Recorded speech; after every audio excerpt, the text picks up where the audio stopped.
There's an old saying that many are probably familiar with. It says, life is short, better enjoy it while you can. There's another saying that most of you probably are unfamiliar with.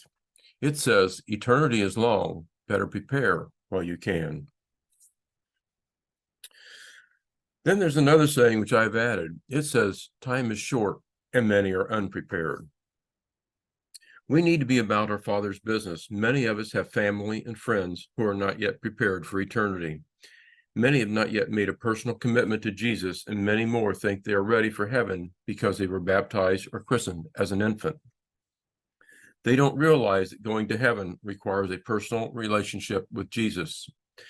These teachings are to serve us to win our lost family and friends to Jesus before time runs out. Welcome to Making Revelation Simple. This is a commentary on the book of Revelation, which is based on the Three Woes series of books. In this session, we will be covering Revelation chapter 17. Chapters 17 and 18 give us a detailed account of an event that took place at Revelation chapter 14, verse 8. That event is the fall or the destruction of Mystery Babylon. The next two chapters are a detailed accounting of that fall. Looking at Revelation chapter 17, verse 1, it says, "And there came one of the seven angels which had the seven vials, and talked with me, saying unto me, Come hither. I will show thee the judgment of the great whore that sitteth upon many waters." As we read this first verse of chapter 17, we see where John has given us another clue to understanding chapter 14 and the timeline of Revelation. The angel that John is talking to is one of the vial bowl judgment angels. But that raises a question. Has this angel's vial been poured out, or is it full? To answer that question, we need to go back and review Revelation chapter 14, verses 6 through 10.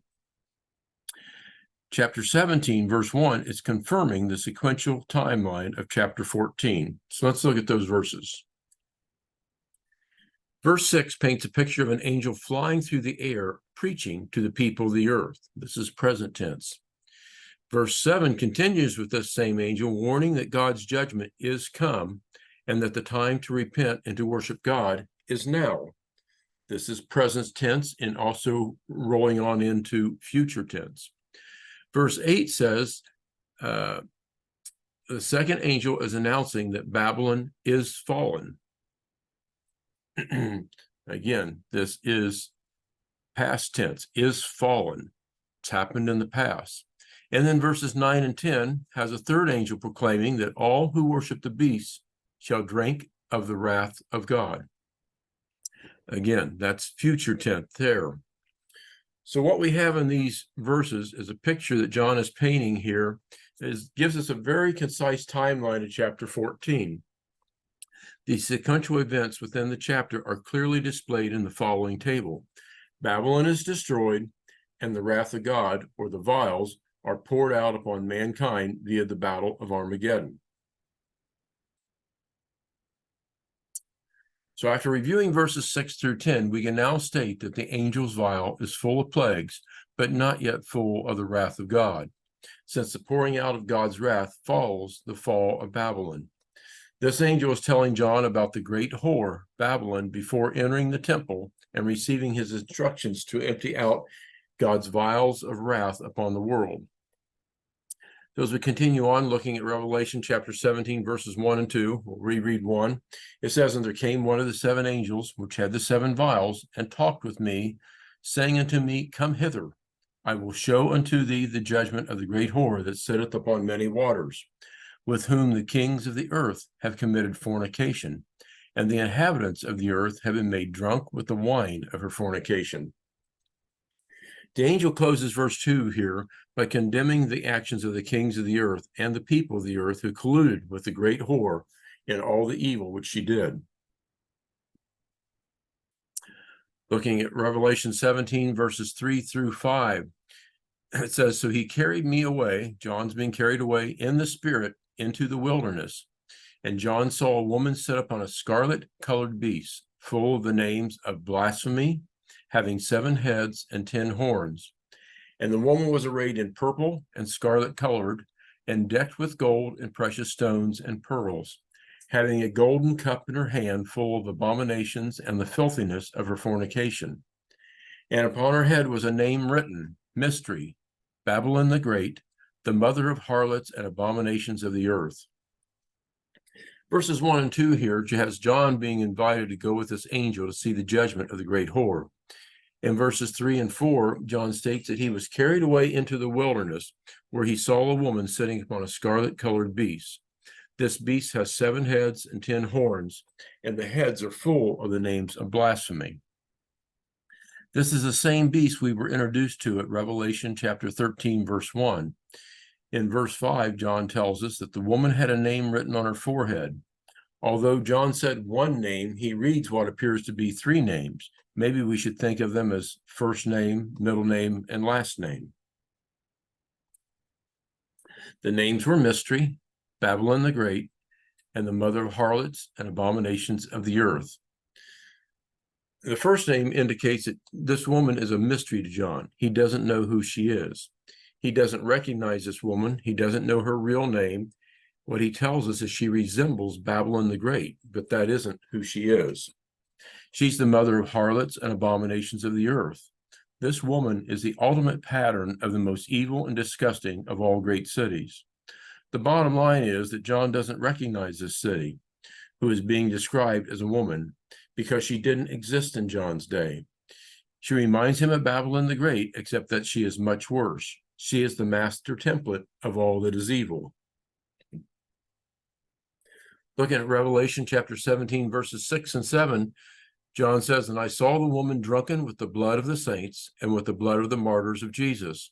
And when I saw her, I wondered with great admiration. And the angel said unto me, Wherefore didst thou marvel?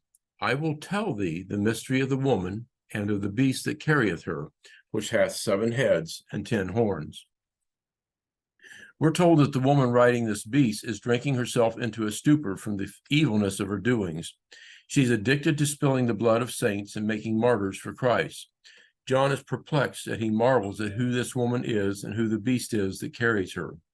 But the angel comforts John, telling John that the mystery of the woman and of the beast will be explained to him.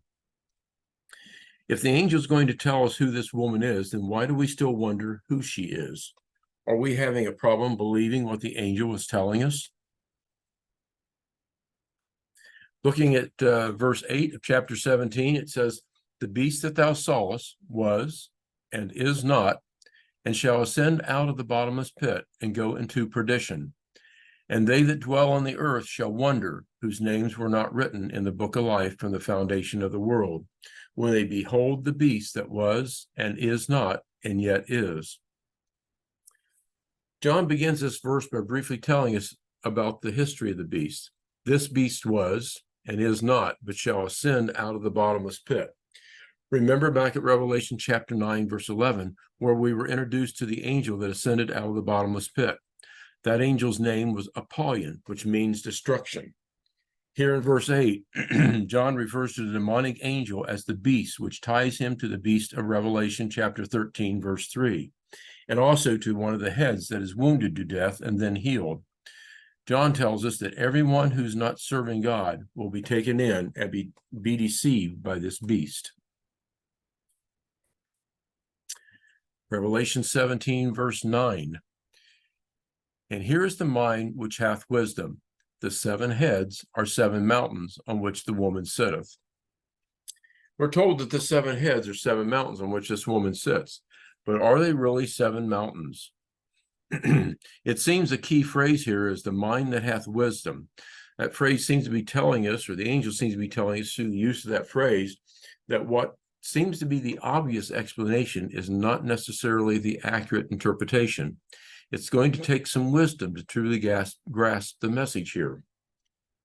So could these 7 mountains really be the 7 continents of the world? I believe they are. Revelation 17, verse 10. John goes on, we're told, "And there are 7 kings, 5 are fallen, and 1 is, and the other is not yet come. And when he cometh, he must continue a short space." Now, we have a tendency to want to think of things in terms of our era and our time now that we're reading this. We got to remember, John wrote this 2,000 years ago. So the first thing to realize here is that these 7 kings are not referring to the 7 heads.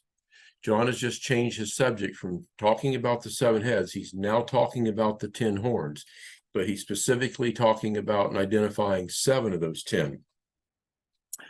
John is beginning to explain to us who the 10 horns are. Before explaining the 10 horns, John's giving us a brief history lesson.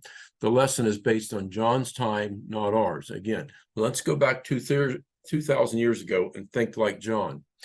The first king or kingdom to rise to be like a world superpower and then fall was Egypt. And then the next one was Assyria. And the fall of that was Babylon. And following the fall of Babylon came Medo-Persia. And then finally Greece came on the scene with Alexander the Great. And then Greece fell. And then during John's time, he says, and one is. The kingdom that is during John's time, that is the world power, is the Roman Empire under Caesar Augustus. And then John tells us one is not yet. He's telling us there's going to be another world power that'll come on the scene at the end of the world, and that will be ruled by the Antichrist. The one that has not yet come will be the new world order. Revelation chapter 17, verse 11. John says, and the beast that was and is not, even he is the 8th, and is of the 7, and goeth into perdition. This verse is our confirmation that John is no longer talking about the 7 heads, but he's changed the subject to the 10 horns, because he says this beast is the 8th one, and he will be one of the 7. Again, this beast is the 8th and is one of the 7. But what does that mean to us? Well, we need to turn back to Daniel to really find that out. So let's look back there. Daniel chapter 7, verse 24 says, and the 10 horns out of this kingdom are 10 kings that shall arise, and another shall arise after them, and he shall be diverse from the first, and he shall subdue 3 kings. The 10-horn alliance of Revelation chapter 13 arises from the sea, and the Antichrist subdues 3 of these kings and becomes the leader of the new world order.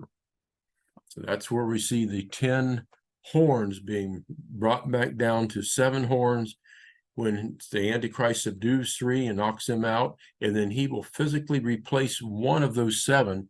I think he will demonically possess one that seems to be killed, which we get out of Revelation, where the one is beheaded. Revelation 17, verse 12. And the 10 horns which thou sawest are 10 kings, which have received no kingdom as yet, but receive power as kings 1 hour with the beast. In verse 12, the angel is finally telling us that the 10 horns are really 10 kings. Many have tried to identify this 10-nation alliance as a European Union. But since these kings have no kingdom as yet, this interpretation doesn't seem to fit.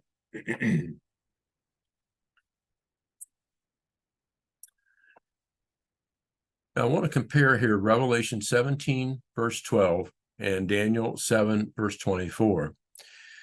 Verse 12 of Revelation and 17, it says, and the 10 horns which thou sawest are 10 kings. And then if we read the first part of Daniel 7:24, it says, and the 10 horns out of this kingdom are 10 kings.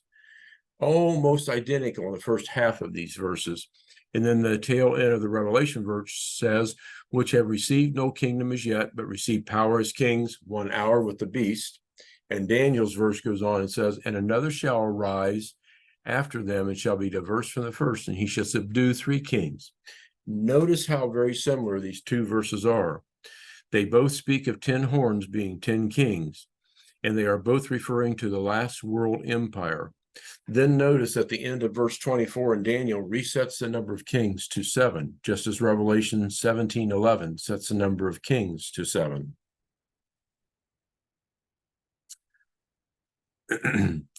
The 10 horns which thou sawest are 10 kings, which have received no kingdom as yet, but receive power as kings 1 hour with the beast. As I said, I don't believe that this scripture is referring to the European Union. I think it's most likely referring to some sort of an entity, something like the Club of Rome would be a very likely candidate, where they have already divided the world into 10 regions. I think eventually 10 people will rule over those regions. That will be the 10 Nation Alliance or 10 Region Alliance with 10 people leading it.